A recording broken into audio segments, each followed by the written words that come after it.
What can the learning we do in classrooms contribute to helping the planet achieve net zero? How can climate change in curriculum impact the race to net zero? What systemic measures do you think should be taken to ensure that language is not a barrier to the global transfer? What adjustments, if any, should be made by governments regarding their COP26 commitment? And the alternative strategies, that you think government should reconsider. What are the most important things that Mexico must do in order to achieve the net zero goals? You work to establish the Gamo Ethiopian Meteorological Station. How is this helping the situation? How quickly human-caused climate change will cause glacier retreat to disappear altogether? Many people are lobbying for an increased rate of ice melting in search of methane and other gas reserves. What are your thoughts on this? As you look at the UK and other nations around the world facing the net zero challenge, how far are we from reaching the level of sustainable sources of energy needed to replace fossil fuels?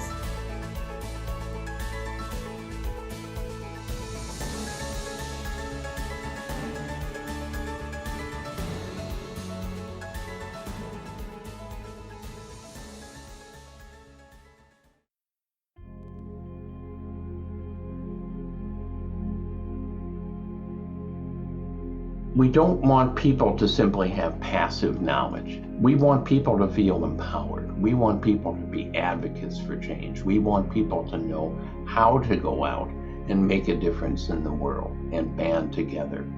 And that can only take place through environments that are learning by doing environments and that teach you not just about ecosystems, but about how ecosystems are shaped by the world.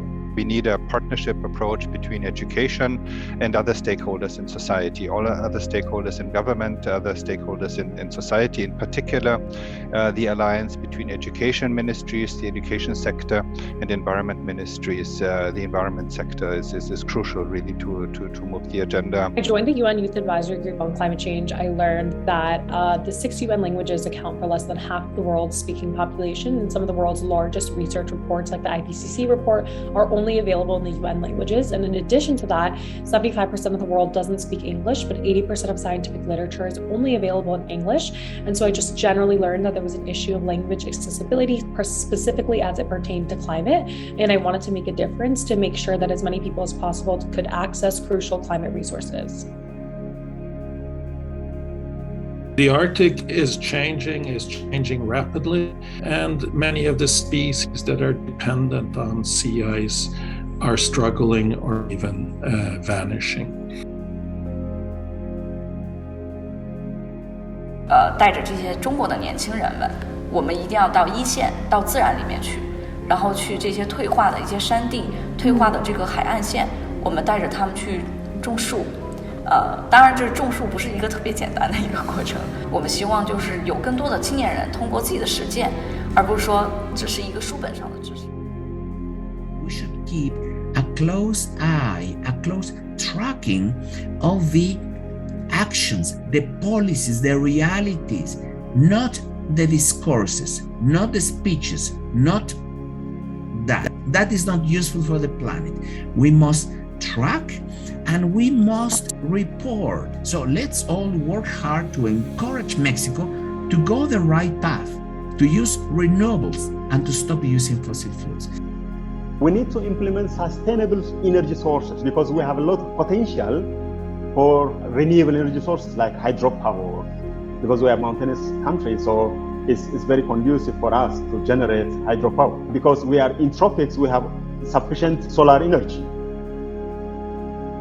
If we could accelerate the transition to electric vehicles all over the world by incentivizing new factories being built, we can't change oil demand with EVs in the next 6 months, but over the next 3 years, we could make a significant difference and start to lower oil prices for the long run. Countries like the US need to invest in pilot plants and experimental deployment of technologies that may be more expensive, but in the long run are going to be necessary. There is that capacity for developing new technologies which make use of the existing expertise. And I think this is an area that hasn't been sufficiently explored. I think it requires a much higher level of public engagement, public education about these issues. We have to make compromises, but there are much better compromises than others. If you actually got rid of, if we cleared the Congo forest, you can forget about farming even in Ethiopia. The hydrological functions around the continent are so interconnected that if we lose our own remaining natural forests, we will also be losing our own livelihood. For a country such as ours that is wholly reliant on coal, we have to ensure that this is not simply a talk shop. While the pledge at COP26 is a step in the right direction, we must see this funding manifest and be used in a responsible way. We're in a much better place than we were 3-4 years ago. There has been a real acceleration in sort of awareness, which has a lot to do with youth movements and the pressure from young people. That's really been transformative. Start to place a value on the land. And therefore, if we place a real value on it, then the relationship between the people and the land would change. Finding alternatives, taking to renewable energy, talking about electric cars and all that. So we have a duty, an abiding duty to work towards transiting to net zero and in good time so that we are not left with critical national assets like our oil and gas being abandoned.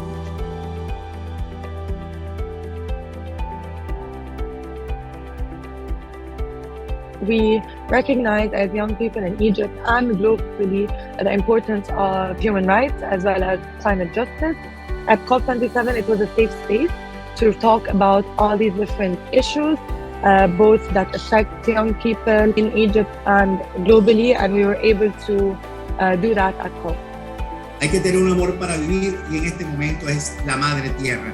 Y si tenemos a alguien para amar y sentirse amado, hay que ir por la ruta correcta de la acción climática. With highlights from numerous net zero video and podcast episodes, this production offers key takeaways from activists engaged with global experts on critical topics related to global warming and the climate crisis.